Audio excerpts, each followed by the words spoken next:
विरासती news में आपका स्वागत है। मैं हूं नासिर अली। इस वक्त मैं प्रीत नगर जम्मू में मौजूद हूं और मेरे साथ यहां पर खुसूसी मेहमान तजिंदर पाल सिंह अमन जो ई रिक्शा यूनियन जे&के के चेयरमैन भी है इस वक्त। आपने देखा होगा कि बहुत सारे मसाइल जो है वो बहुत सारे मामलात ई रिक्शा जो हमारे इलेक्ट्रिक लोकोमोटिव्स है उनको जो है वो पेश आ रहे हैं। पहले तो किराया कम होने की बदौलत जो है वो दूसरा इनको जो है वो बाकी भी स्टैंड पर गाड़ियाँ रखने के लिए जो है वो दुश्वारियाँ पेश आ रही है। यहाँ बहुत सारी जगहों में जम्मू में पर्टिकुलरली देखा जाए तो ई रिक्शा जो है वो खुसूसन उनका और जो दूसरे पेट्रोल से चलने वाले जो रिक्शाज़ है उनका आपस में जो है वो कुछ तनाव रहता है, जिसकी बदौलत वक्तन फ़क्तन इनको परेशानी आती है। तो क्या कुछ है इनके मसाइल, आज हम इनसे जानने की कोशिश करेंगे। सबसे पहले तो आपका स्वागत है हमारे चैनल में सर। ये जो मामला ई रिक्शा का आया हुआ है इस सोसाइटी में जो उभरा हुआ है, क्या वजूहात रही है और क्या है ये मामला? सबसे पहले तो आपका धन्यवाद कि आपने अपने चैनल के राही ई रिक्शा की आवाज़ उठाने की एक कोशिश की है। देखिए, ये जो ई रिक्शा को लेके आज की डेट में जितनी भी बातें चल रही हैं या कोई भी झगड़ा हो रहा है वो एक एडमिनिस्ट्रेशन की लापरवाही की वजह से है।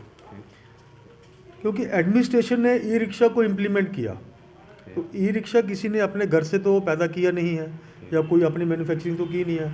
अगर गवर्नमेंट ने दिया है तो लोगों ने लिया है, तो उसके लिए जो लोगों को सहूलियत थी, अगर आप आम जो लोग हैं, आम पब्लिक, अगर आप उनसे बात करने की कोशिश करोगे तो वो आपको बताएंगे कि ई रिक्शा उनके लिए बेटर क्यों है।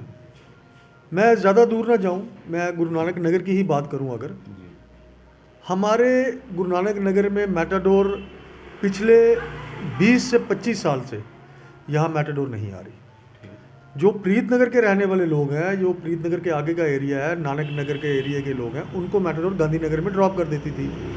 अब गांधीनगर से प्रीत नगर आने के लिए क्या वो 100 से 150 रुपये किराया दे सकते हैं? क्या जो स्टूडेंट्स हैं वो 100 से 150 रुपये पर डे चार्जेस दे सकते हैं? तो उससे पहले एक साइकिल वाला रिक्शा चलता था। साइकिल वाले रिक्शे की जो रिप्लेसमेंट है वो ई रिक्शे के थ्रू की गई। जब ई रिक्शा जम्मू में आया तो ई रिक्शे का जो चार्जेस थे वो इन्होंने जो डिसाइड किए, जो गवर्नमेंट ने डिसाइड किए, अगर हम उन चार्जेस के हिसाब से चलेंगे तो वो चार्जेस से तो मेरे को लगता नहीं है कि ई रिक्शा वाले जो हैं अपना दिन का खर्चा भी निकाल पाएंगे। तो आज की डेट में जहाँ पानी की बोतल 10 रुपये और 20 रुपये में बिकती है, क्या वहाँ की सवारी, क्या 5 रुपये में सवारी आप लेके चल सकते हो? तो ये चीज़ें जो है गवर्नमेंट को देखनी पड़ेंगी। गवर्नमेंट को इसके साथ कोई ना कोई, इसके लिए कोई एक रूल एंड रेगुलेशन पक्के तौर पे निकालने पड़ेंगे।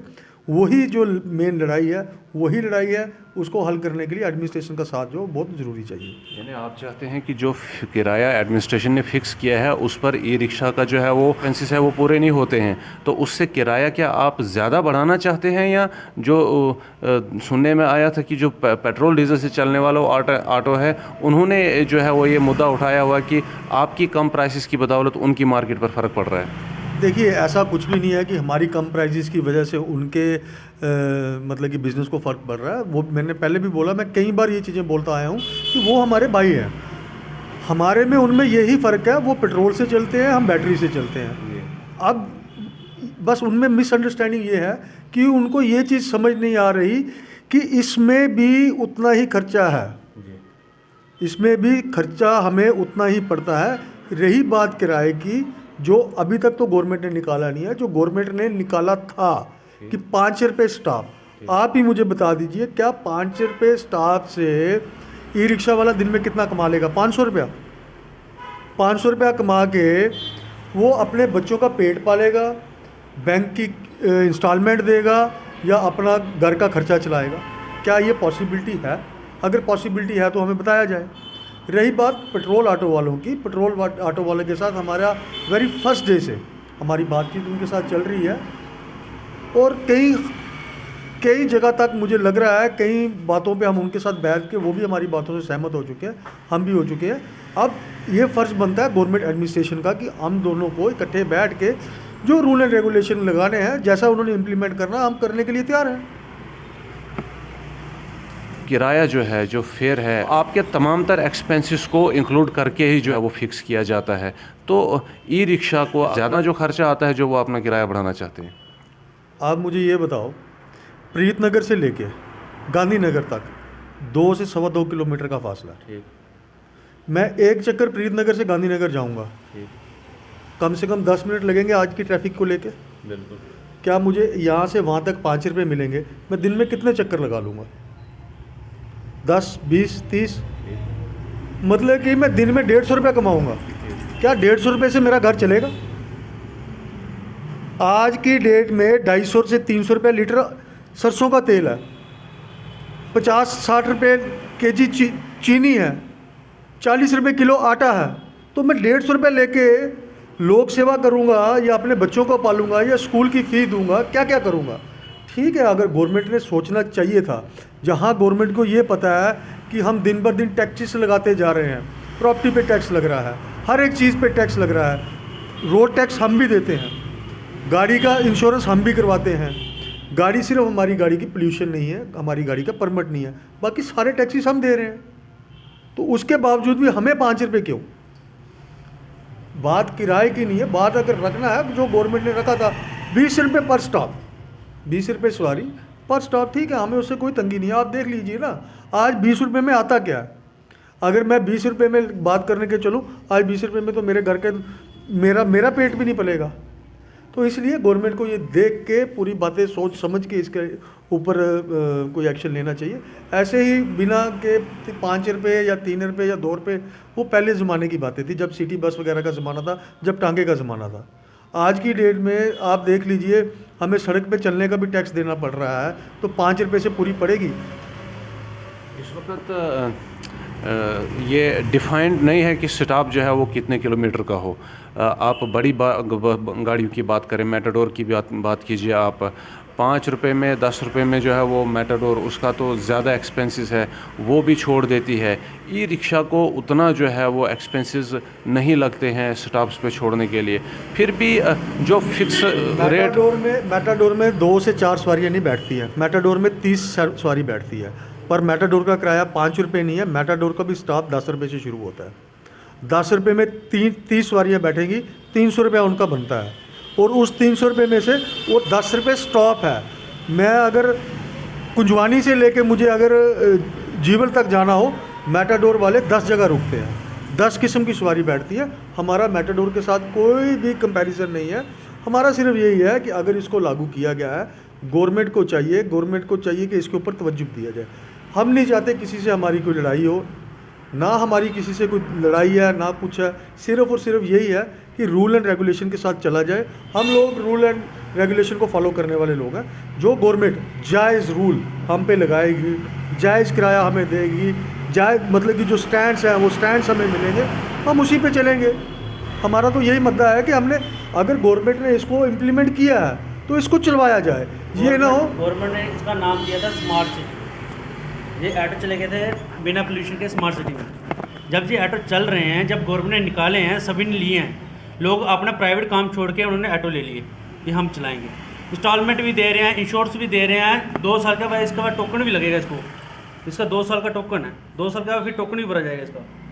जब गवर्नमेंट ने इसको अप्रूव किया है, जब पब्लिक ने लिया है, जब पब्लिक में चलना शुरू हो गया है, हमारे ई रिक्शा चलने से पब्लिक को बहुत खुशी हो रही है। उनको काम सब आसान हो रहा है।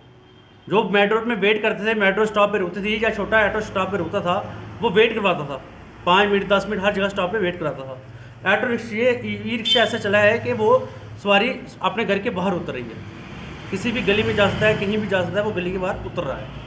इससे पब्लिक को बड़ी, अगर पब्लिक से पूछा जाए तो पब्लिक खुश है। अब मेरा ई रिक्शा चलता है कुंजवानी से सोड़ेगा, 3 किलोमीटर का स्टॉप है। 3 किलोमीटर में सवारी बैठेगी, अगर 5 रुपये लेके जाएगी तो कितने चक्कर लग जाएंगे? ज़्यादा 8-7। इसलिए गवर्नमेंट को सोचना चाहिए। इस वक्त आप लोगों का जो किराया आप लेते हैं ई रिक्शा वाले, वो कितना लेते हैं पर स्टॉप? 5 रुपये या 20 रुपये? नहीं, हमारा 20 रुपये पर स्टॉप चल रहा है जी। और इसके लिए हमारी बात एडमिनिस्ट्रेशन से हो चुकी है जी। और आगे हमने कई बार मीटिंग की है उनसे, कई बार मिले हैं, चाहे वो एडीसी साहब हो, चाहे वो डीसी साहब हो, चाहे वो आरटीओ साहब हो। तो उन्होंने भी हमें आश्वासन दिया और उन्होंने ये चीज़ भी बोली थी कि हम इसको जल्द से जल्द इसके ऊपर हम तवज्जो देंगे। और दूसरी जो हमें प्रॉब्लम्स आ रही थी स्टैंड्स को लेके, लाइसेंस को लेके, रूट्स को लेके, ये सारी चीज़ों के लिए हमने उनको बोला हुआ है। अब देखिए हम अपनी मनमर्जी से तो कुछ कर नहीं सकते, जो करना है एडमिनिस्ट्रेशन के साथ मिल के करना है। डीसी साहब ने जो हमें ऑर्डर देने हैं वो डीसी साहब देंगे। जैसे हमने उनके साथ स्टैंड्स की बात की थी, उन्होंने बोला ये जेडीए के थ्रू बनेंगे। भाई जिसके थ्रू भी बनेंगे, अगर देखिए आज हम हर तीसरे दिन हम देखते हैं कि उस जगह पे लड़ाई होगी, उस जगह पे लड़ाई होगी। अगर हम लोग देखते हैं, छोटे से छोटा लोग देखते हैं, तो क्या एडमिनिस्ट्रेशन इस चीज़ को नहीं देख रही?